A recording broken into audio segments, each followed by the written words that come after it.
नमस्कार, very good morning. कैसे हैं आप लोग? आपका स्वागत अभिनंदन करती हूँ मैं आपकी अपनी होस्ट दोस्त डॉक्टर वायरा की 5 मिनट स्टोरी में। आज कार्तिक की अगली कहानी। गंगा और यमुना दोनों बहनें।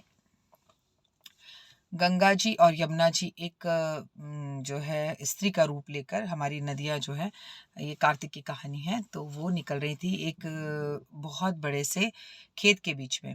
जब वो खेत में से निकली तो यमुना जी का पैर लगने से किसी के खेत की 12 जो गेहूं की फसलें होती है वो ख़राब हो गई। तो उन्होंने कहा गंगा से अब मैं क्या करूं? तो गंगा जी ने कहा भैया जिसका खेत है उसके घर में 12 साल काम करो और उससे माफ़ी मांगो, उसकी मदद करो, क्योंकि गलती तो तुमसे हुई है। उन्होंने कहा ठीक है।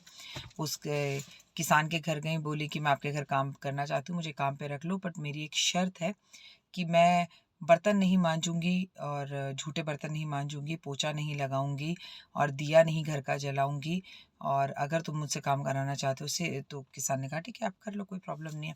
समय बीतता गया, 12 साल बीत गए और गंगा जी नहाने के लिए सेठ और उसकी वाइफ जो है वो दोनों जा रहे थे। तो इसे अपनी बहन की याद आई यमुना को। तो बोली पान का बीड़ा और एक नारियल गंगा जी में चढ़ा देना और उससे बोलना मैं अपनी बहन को बहुत याद करती हूँ। तो से किसान को कुछ समझ में नहीं आया। उसने कहा ठीक है ऐसा। वो जो है उसने जाके गंगा जी में जो जो उसने बोला वो चीज़ें चढ़ा दी। गंगा स्नान किया, वापस आने लगे तो उनका जो जिस गाड़ी में बैठकर आ रहे थे वो ठेला वो चल नहीं रहा था। तो उन्होंने देखा पता नहीं क्यों नहीं चल रहा। तो इतने में गंगा जी एक स्त्री का रूप लेकर बाहर आई और बोली मेरी बहन से जाकर कह देना 12 वर्ष हो गए, अब लौट कर वापस आओ। उन्होंने जाकर पूछा यमुना ने क्या कहा मेरी बहन ने गंगा ने? तो बोली कि उसने बोला तुम वापस जाओ, 12 वर्ष हो गए, तुम्हारे पाप खत्म हो गए।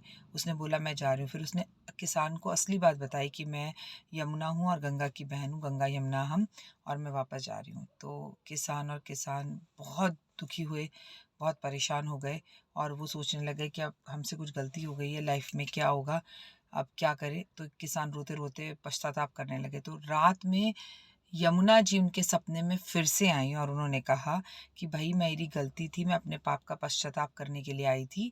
तेरे घर में धन धान्य भरा रहेगा, ये मत सोच कि यमुना ने आके तेरे घर में काम किया। और किसान नॉर्मल हो गया और वर्षों वर्ष तक किसान के घर में धन धान्य दौलत शौहरत किसी की कमी नहीं रही। तो अगर भगवानों से भी गलती हो जाती है, उन्हें पश्चाताप करना पड़ता है। हम इंसान हैं, हम किसी के प्रति गलत करके, उसकी नौकरी के प्रति गलत करके उसे सॉरी बोलने में भी अपनी शान घटती हुई समझते हैं। ईगो इतनी बड़ी है कि कुछ लोगों का तो डायलॉग है मुझे घंटा फ़र्क नहीं पड़ता। बेटा फ़र्क तो ऐसा पड़ता है जब भगवान फ़र्क पड़वाने पर आते हैं कि आपको नाक रगड़नी पड़ती है उसी घर पर जाकर जिस घर के लिए आप कहते हैं कि मुझे इस रिश्ते की ज़रूरत नहीं है। इसलिए अहम और वहम से बाहर निकल कर घमंड कम करिए और रिश्तों की अहमियत को समझिए। जय